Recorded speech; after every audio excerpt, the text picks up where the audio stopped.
वक्त की ये बड़ी खबर आपको बता रहे हैं। सांसद सुभाष बराला ने पीएम मोदी से मुलाकात की है। पीएम मोदी को किसानी प्रतीक चिन्ह हल भेंट किया है। केंद्रीय मंत्री नितिन गडकरी से भी सुभाष बराला ने मुलाकात की। दिल्ली में दोनों ही नेताओं की ये मुलाकात हुई है। ये बड़ी और अहम जानकारी आपको बता रहे हैं। सुभाष बराला ने प्रधानमंत्री मोदी से मुलाकात की और इस दौरान उन्हें किसान प्रतीक हल भेंट किया और मुलाकात की ये तस्वीरें सामने आई हैं। केंद्रीय मंत्री नितिन गडकरी से भी सुभाष बराला ने मुलाकात की। दिल्ली में दोनों ही नेताओं से सुभाष बराला ने ये मुलाकात की। ये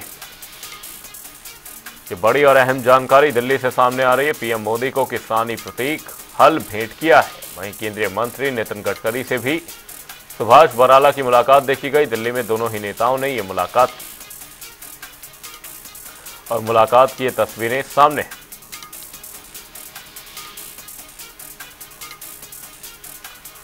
और सुभाष बराला से हमारे सहयोगी स्पर्श शर्मा ने दिल्ली में खास बातचीत की। क्या कुछ रहा इस बातचीत में, वो सुनिए।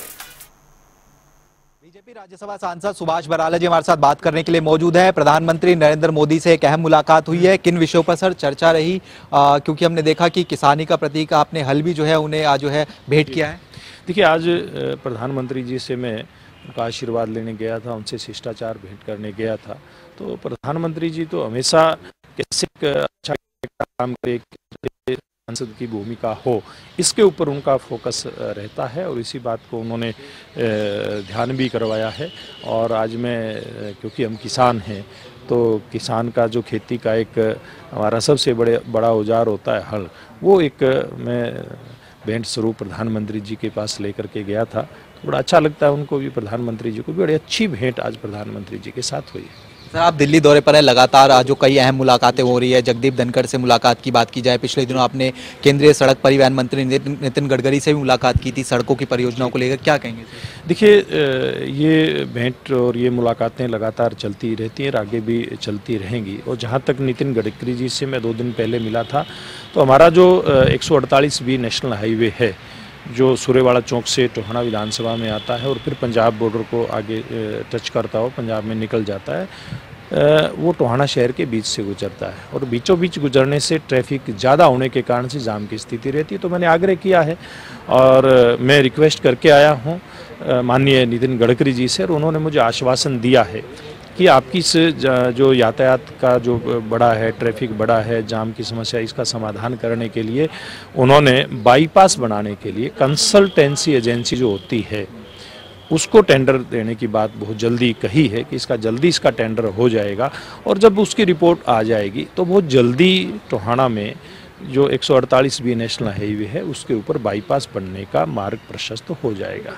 सर, एक और बड़ा डेवलपमेंट देखने को मिलता नजर आया, किसान एक बार फिर से दिल्ली की तरफ कूच करते हुए जो है नजर आए थे सर। किस तरीके से, क्योंकि कई सारी मांगे हैं जो किसान जो है अपनी रखते हुए नजर आ रहे हैं। देखिए, किसानों का और समस्याओं का तो लगातार साथ रहता है, जो कहते भी ना चौड़ी दामन का साथ है। किसान की तो फसल बिजाई के पहले से लेकर के और जब तक मंडी में फसल बिक करके पैसा किसान की जेब में ना आ जाए तब तक समस्याएं रहती हैं। और मैं समझता हूँ जितनी भी किसान की समस्याएं हैं, इनका संवेदनशीलता के साथ समाधान करने का अगर कोई प्रयास हुआ है तो निश्चित रूप में देश के यशस्वी प्रधानमंत्री नरेंद्र मोदी जी के नेतृत्व में हुआ है।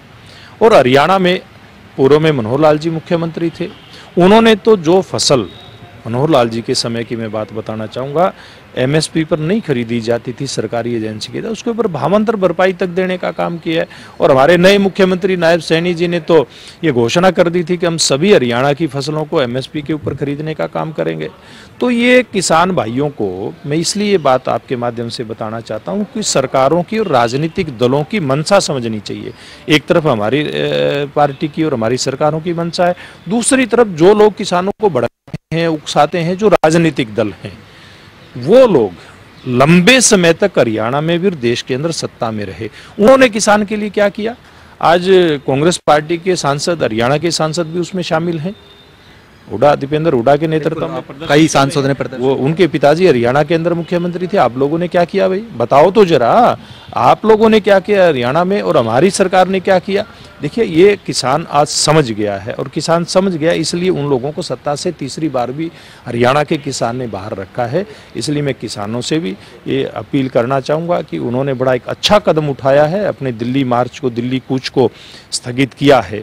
एक बार बातचीत करके रास्ता निकालें।